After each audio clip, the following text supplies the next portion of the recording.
Olá pessoal, bem-vindos a mais um podcast da Rafus Press, num novo ano, né? Então feliz 2026 para todos.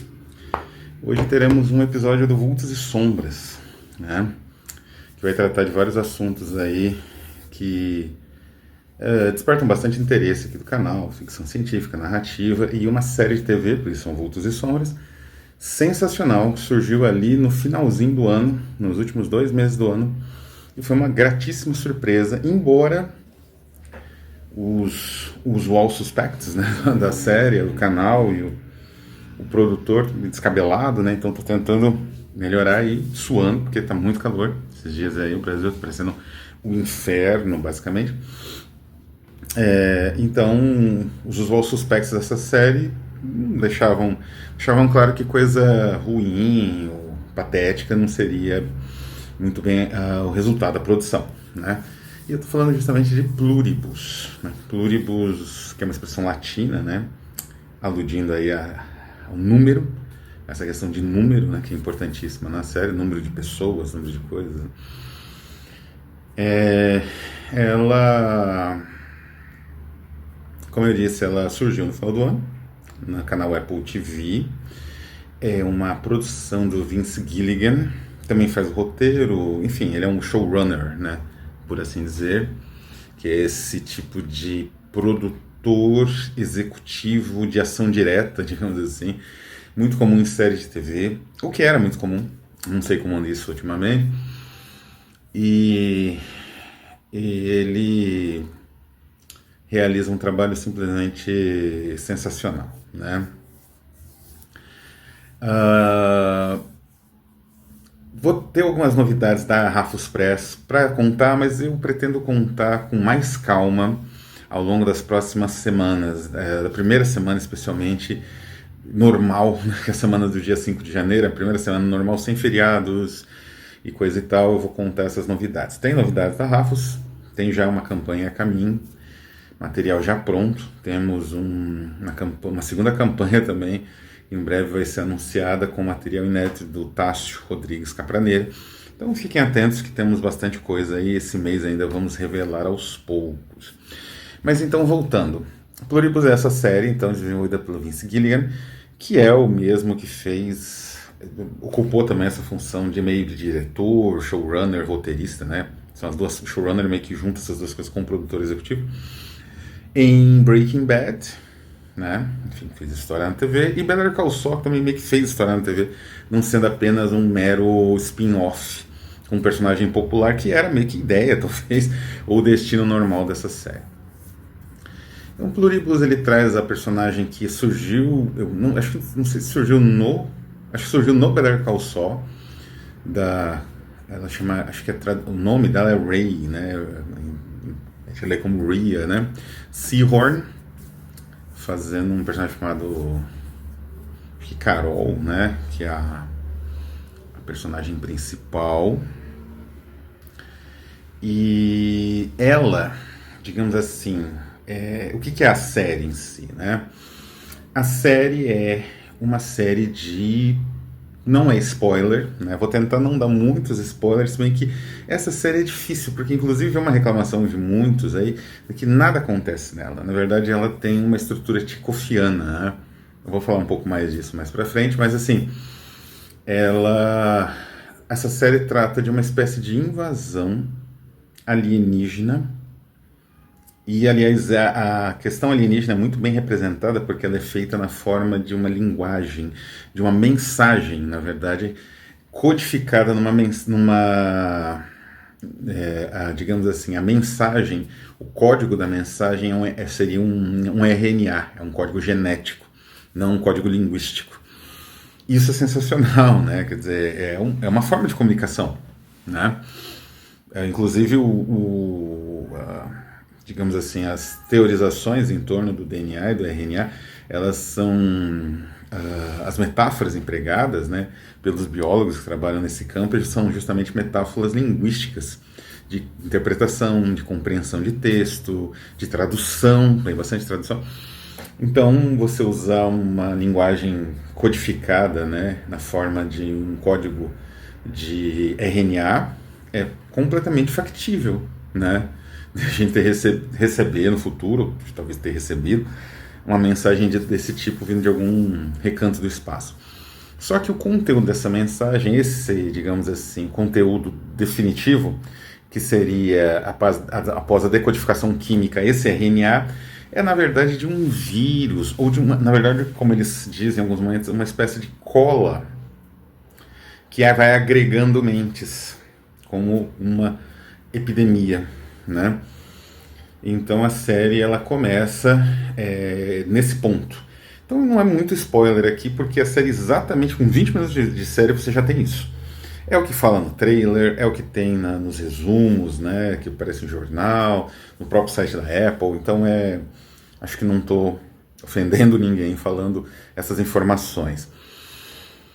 E o que acontece? A Carol, né, essa personagem da Seahorn, né, dessa atriz sensacional, inclusive, vou entrar em breve nisso, né, a qualidade dos atores dessa série e algumas opções de casting que são incríveis, né, só tem uma série tão boa nesse sentido de casting neste ano, que eu já fiz vídeo, aliás. E então ela se descobre como alguém que não faz parte desse universo. Né, foi como uma espécie de epidemia, todos foram contaminados por todos no mundo, né, por esse, digamos assim, por esse princípio estruturado na forma de um RNA, né, recombinante, só que ela não. Ela e mais 13 pessoas, 12 pessoas, né, são 13 no total, ela e mais 12 pessoas no planeta Terra inteiro. E aí temos nossa série, né? O que acontece com essa série que é desarmante, né? Como eu disse, a questão do casting é sensacional. Tem um grupo de atores que fala em Quechua. E tem um motivo, que eu já vou falar qual, e que é um motivo sensacional também, inclusive, para apreciadores de ficção científica com conhecimento histórico e que realmente mergulham nisso, né? Tem um ator colombiano, né, que faz uma pessoa assim, uma espécie de exilado no Paraguai, né? E teve um respeito com isso, né? No início o povo do casting queria chamar uns mexicanos e depois eles pensaram, não, a gente tem que chamar alguém da América do Sul, o que é verdade, não é? Existem variações gigantescas entre, sei lá, um chileno e um mexicano, né? Variações de prosódia, variações de léxico e vocabulário, variações de estrutura, sintática, uma série de variações, né? Não é o mesmo espanhol, nem a pau, né? Falado, sei lá, na Cordilheira aqui, né? Ou na Patagônia, do espanhol falado sei lá, na Cidade do México, né? Não é o mesmo. Ou em Ciudad Juárez, fronteira dos Estados Unidos. Então todas essas, como eu disse, o casting é sensacional, os atores principais muito bem escolhidos e essa preocupação com o idioma para você ter uma série adulta e não uma série que todo mundo fala em inglês porque parece que todo mundo nasceu nos Estados Unidos, e que é aquilo que eu falei que me tira muito da série Chernobyl, né, que seja o correto. E por mais que as séries pretendam uma seriedade, fazendo esse tipo de imitação de sotaque, você tira a pessoa, né?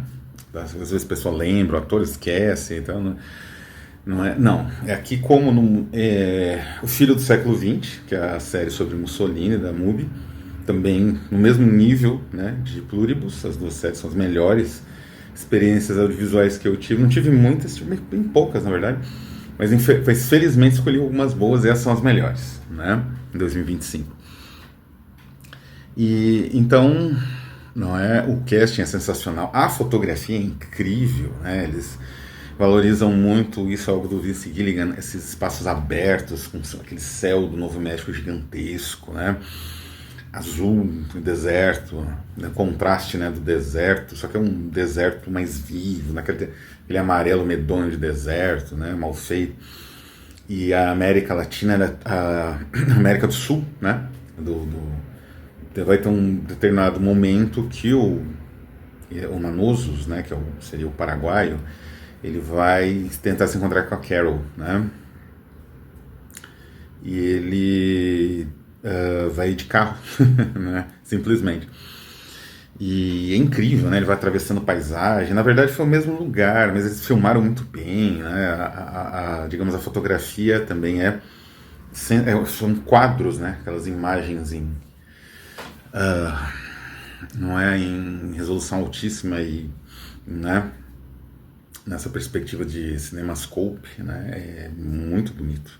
Poderia tranquilamente passar num cinema essa série.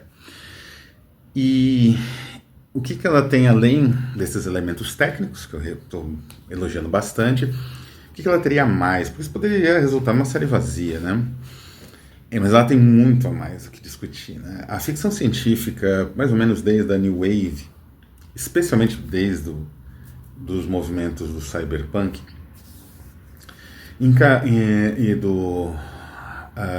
especialmente do cyberpunk, encarnou assim uma espécie de leitura bastante, como vou dizer assim, bastante direta da noção de distopia, né? A distopia na mão do Burgess, por exemplo, Anthony Burgess, né? E dos autores originais, né? Que é na verdade uma espécie de anti-utopia, mais do que um gênero, não inventaram isso, mas não. Porque a própria utopia tem elementos distópicos em si mesmo e elementos irônicos, não é, do Thomas More. A distopia mantém essa tradição, então não diferencia tanto, né? Mas é uma antitopia porque, de certa forma, a comunidade utópica do Moros era um modelo, e a anti-utopia, tipo 1984, é um contramodelo, né? Mas, enfim, existe na visão, a partir das distopias, né, ou anti-utopias do século XX, como 1984, o Zamiatin, né, Nós, do Zamiatin, ou O Admirável Mundo Novo do Huxley, essa visão assim de uma oposição do indivíduo contra a sociedade ou o Estado, ou às vezes a empresa privada, né? Isso passou a entrar muito nos anos 60, não é? Já um pouco no Huxley, né? Mas nos anos 60 isso entrou com força. E seria de se pensar, né, que se a gente fosse aplicar isso, como é que a gente aplicaria isso, né? É aí que está, o Vince Gilligan já sai de uma pressuposição muito mais radical e muito mais especulativa. Não é uma oposição binária, né? Não é pessoas assim, vamos lutar contra o sistema.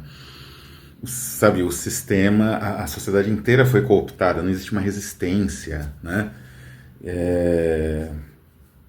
Muito pelo contrário, a própria Carol, o Manosos, né, que é o paraguaio, ou melhor, né, esse indivíduo exilado no Paraguai, que agora ele vai mudar para os Estados Unidos atrás da Carol, eles são mais perigosos, de certa forma, que a própria junção mental.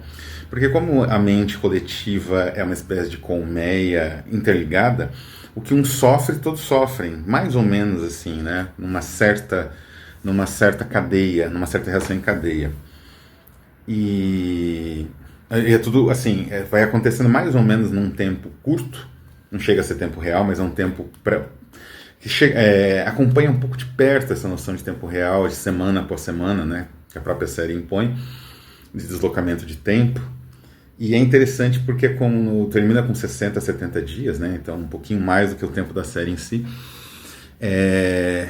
Isso impõe uma noção de que o próprio vírus está se desenvolvendo muito rápido, mas com pouquíssimo tempo, ele é muito imaturo.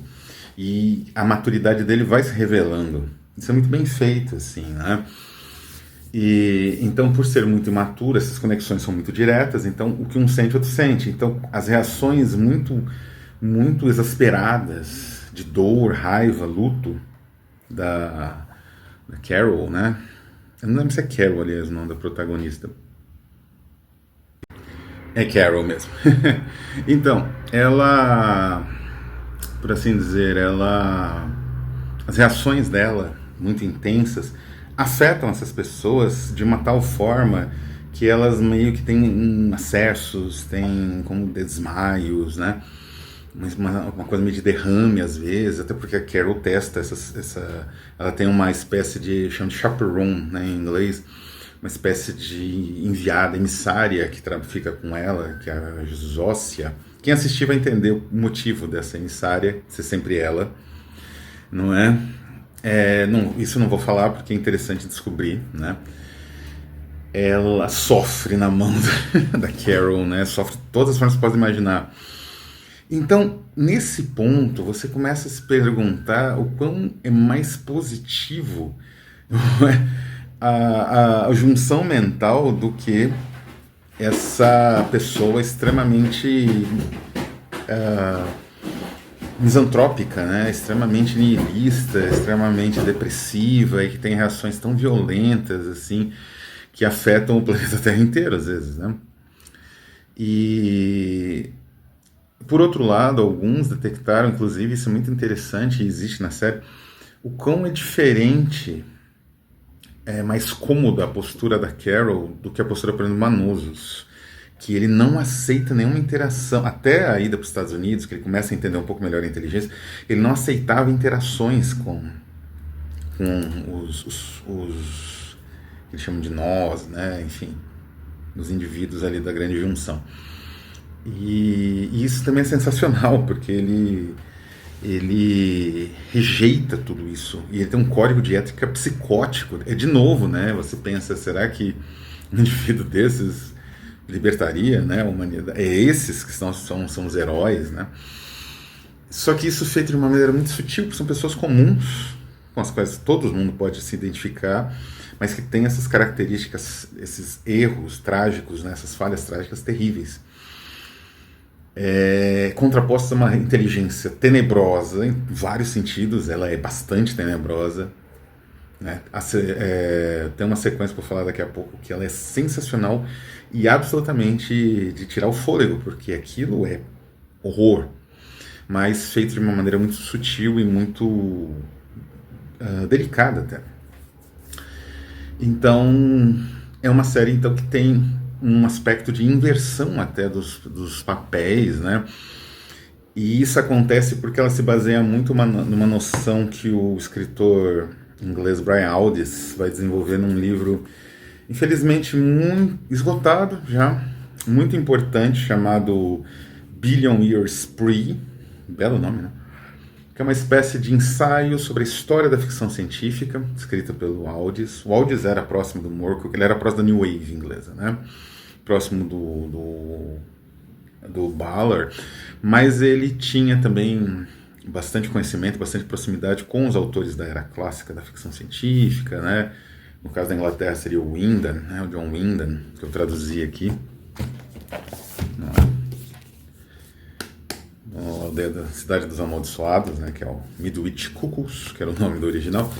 E assim, o que o Brian Aldiss fala no ensaio dele é que existe uma ficção científica em que, apesar da destruição universal, ou da possibilidade de destruição universal, nada muda muito de status quo para o protagonista que tem tudo. Não é? Às vezes tem até um pouco mais, né? Exatamente isso que acontece aqui, né? O Vince Gilligan deve conhecer muito de ficção científica, ele escreveu roteiros do Arquivo X, né? Ele trabalhou bastante com crime, né? Com narrativas de crime no Breaking Bad e no Better Call Saul, mas ele trabalhou bastante com ficção científica também, né? O Lone Rangers, que era uma espécie de spin-off do Arquivo X, ele produziu, enfim, né?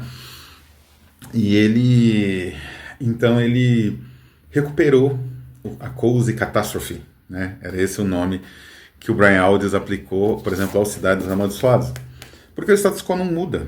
Embora aqui envolva a matança de crianças, né, aliás, a estrutura social aparentemente não sofre abalos.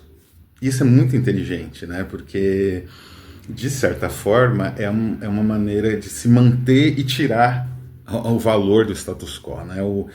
O John Wyndham trabalhou muito com isso, quer dizer, a ideia é que mesmo um apocalipse não muda as estruturas sociais, a divisão de classes, a divisão econômica, e isso é sensacional. Foi uma ideia aí que a gente realmente tem que agradecer ao Wyndham e que o Vince Gilligan recupera.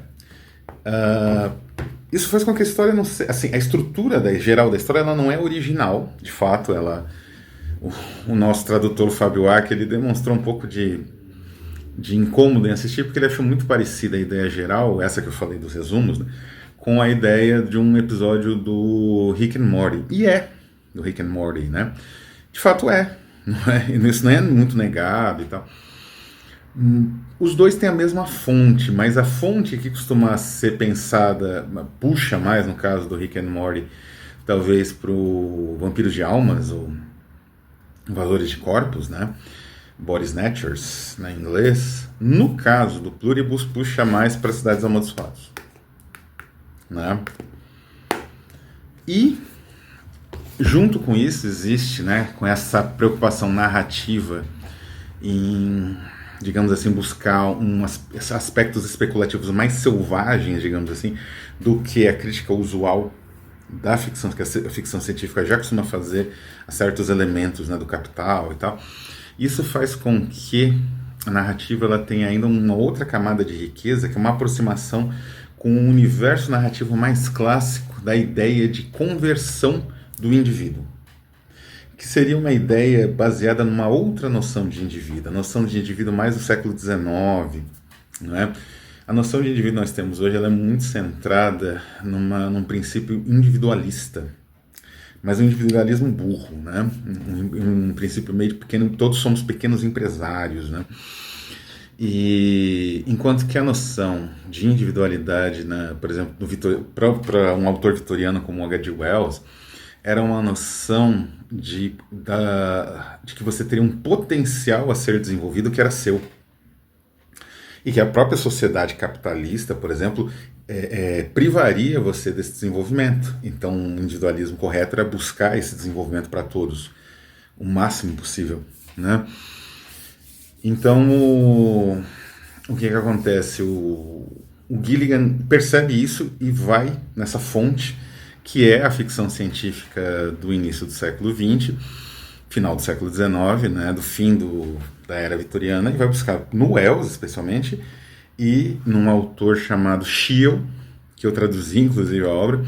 Ele vai buscar algumas referências, né.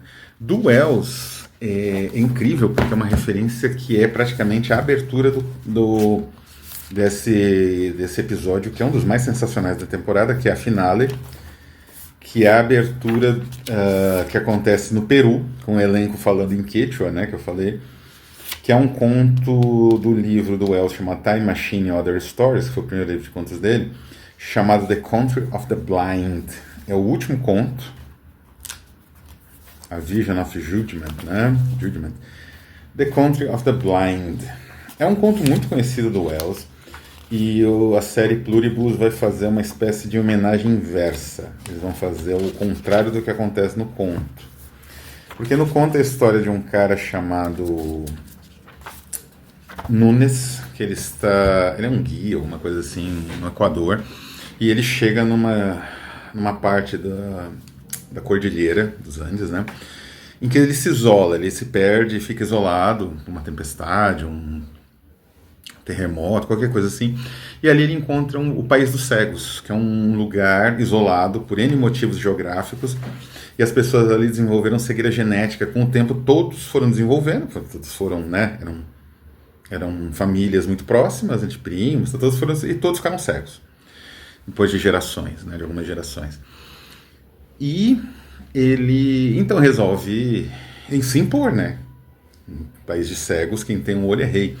E ele descobre que não consegue, porque essa sociedade ela é tão estruturada em torno da cegueira, tudo é feito em torno, que ele é meio que um indivíduo quase considerado inútil, inapto, incapaz.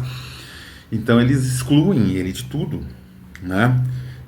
Ele só descobre que ele ainda tem alguma possibilidade ali de barganha na violência, porque afinal a violência e a visão estão bem próximas, né? E olhe lá, não é? Então ele tenta prever o futuro, não adianta, enfim. Tem uma parte engraçada, mas assim, é um engraçado triste por causa do final, porque os anciãos da tribo, né, dessa comunidade, eles determinam que tinha que se extrair os olhos dele, né? E ele aceita porque ele está apaixonado pela filha da pessoa que recebeu ele na comunidade e tal. Mas no dia que ele vai fazer, ele vai embora sem nada e começa a subir, né? E mais alto ainda. Então ele vai morrer, né? É um suicídio, porque ele não aceitava, isso que eu falei da individualidade, ele não aceitava a perda disso. Ele não aceitava ter que se, digamos assim, ajustar a uma realidade perdendo o que ele tinha, não é? E que era precioso para ele, não é? Então você fazer esse tipo de sacrifício para você ser aceito, a individualidade do século XIX eu achei isso inaceitável, não é? Essa visão de individualidade vitoriana e tal, que é um pouco a visão que o Gilligan recupera, que é essa visão, né, que não aceita, mesmo que pareça ser até melhor, ela não consegue aceitar, né? E nesse último episódio é lindíssimo, porque esse momento em Quechua, ou seja, uma pura citação, é falado em Quechua, né, tem legenda e tal, com atores que eles buscaram, foi um pesadelo para o pessoal de Quechua, acharam uma estudante que pesquisava, sabia Quechua, nem falava inglês também, que é a principal ali, muito boa inclusive, né, peruana e tal, e ela aceita, é o contrário do Nunes, né, digamos assim, ela aceita. E é incrível o resultado disso. Não vou contar muito, porque é uma cena que precisa ser assistida, mesmo quem não quiser acompanhar, porque falaram que não aconteceu nada na série. Assista esse trecho, tem uns 5 minutos, e é incrível, funciona como um curta, né? Tudo ele se comunica, você compreende os objetivos desses outros, desses todos, dessa totalidade, né?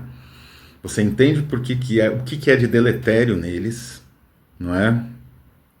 Embora possa até simpatizar, mas tem algo de deletério ali. E é nesse momento que você entende essa homenagem ao Wells. E o outro autor, além do Whedon, que eu já mencionei, que é a base, né, e do Wells, o outro autor é o Scheel. M.P. Scheel escreveu, no início do século XX também, um livro chamado Purple Cloud, que eu traduzi, né, que é a Nuvem Púrpura. Felizmente eu não sei em que passo está a editora para a qual eu fiz a tradução, então não posso recomendar. Não sei se vocês vão enviar e tal. Mas é um livro excelente. Eu traduzi a versão original, que é bastante decadentista na prosa.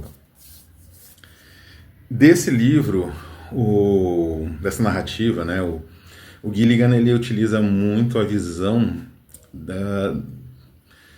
de um aspecto de solidão, mas não exatamente de solidão, é um aspecto do que sobra do ser humano se você está totalmente assocializado, você não tem mais sociedade. Tanto o Manosos quanto a Carol experimentam isso em vários momentos na trama. Ele, porque ele se isola completamente, né? Então ele come comida de cachorro, para sabe, não ter contato, não é? Ao mesmo tempo ele não sabe se ele pode sair e voltar, né? Ser atacado. Então ele, ali no espaço da casa, do escritório dele, ele se sente meio que protegido, ele come o que tem ali, né? E passam dias e dias, ele vai comendo o que tem, então é angustiante você ver isso, né? O que a humanidade se reduz, às vezes, por conta do medo, da paranoia, dessa impossibilidade de socializar, porque você já não confia na sociedade, né? Nas outras pessoas. E a Carol, ela é isolada, depois de um desses episódios, experimentos dela, que ocasionam milhões de mortes, porque perturba toda a inteligência coletiva, né? E quase mata a moça lá, que é a acompanhante, né? Que é meio que aquela pessoa que é a Cicerone dela, né? Nessa nova sociedade. Eles vão embora e abandonam ela, e ela fica sozinha dias na cidade. É a mesma situação que acontece porque no Purple Cloud, a história é de uma nuvem púrpura inspirada na erupção do Krakatoa, que marcou muito o final do século XIX, né, no mundo. E é como se essa uma erupção parecida soltasse um gás que matasse todo mundo, menos quem estivesse no Ártico. E o herói tinha ido para o Ártico conquistar o Ártico, né? E ele mata os outros, porque essa conquista implicava numa recompensa. Então ele acaba sozinho, não é? Então ele não é atingido pelo gás. E aí quando ele volta, ele descobre que a humanidade toda morreu, não é? Então é uma solidão terrível e isso vai atiçando todo tipo de pensamento destrutivo. No início ele procura alguém, ele fala sozinho e aí ele começa a querer destruir as cidades, as grandes cidades da Europa, porque sim, porque ele não tem mais nada para fazer. Ele constrói um castelo sozinho, gigantesco, desenvolve maquinário que ele possa controlar sozinho à distância, né? Então ele passa anos, depois ele enjoa disso, ele começa então a destruir tudo que a humanidade construiu por prazer, porque sim, né? É um livro incrível, muito interessante, muito instigante, e é nítido que o Gilligan, principalmente nesses episódios de exílio inverso, né, da Carol, né, ela fica isolada e todo mundo vai embora, é, ele tinha em mente o Shield, né? Então é isso, vamos despedindo aqui, né? Como eu disse, temos novidades da Rafos em breve, fiquem atentos às nossas redes sociais e este canal de vídeo. Agradeço a todos que participaram das nossas campanhas em 2025, agradeço a todos que entraram no nosso canal, teve bastante gente que entrou esse ano. Agradeço a todos que assistem esses vídeos, né? Não estou sozinho eu no meio da minha sala falando à toa, né? Para o celular, né? Agradeço então a todos que permitiram, né, que a Rafos pudesse existir mais um ano. E espero que esse ano seja um ano de mais realizações, né? Que o material atrasado, que provavelmente vai ser impresso, como eu disse, entre janeiro e fevereiro, muita coisa para gráfica agora. Muita coisa eu já estou trabalhando na tradução para finalizar, ou contatando outros tradutores para me ajudar. Então, espero que a gente tenha um ano mais tranquilo nesse sentido. Muita coisa já está traduzida, né? Eu já estou fazendo coisas já traduzidas, então já vai ser muito mais fácil, né? Então, espero que esse ano seja assim, né? E minha mais alta recomendação, a Pluribus, é uma série muito estimulante, muito interessante. Vão surgir muitas teorias bizarras, mas não é o mais importante. O mais importante é realmente a percepção dessa possibilidade da ficção, especialmente da ficção científica, né, de transcender aqueles limites muito estreitos de crítica social muito óbvia. Então isso, nesse sentido, a série faz um trabalho primoroso. Assistam, vejam, vale a pena. Não sei se está na Prime também, né? Quando está na Apple, costuma estar na Prime também. Mas vejam, se puderem, né? Então é isso, vou ficando por aqui. Até a próxima.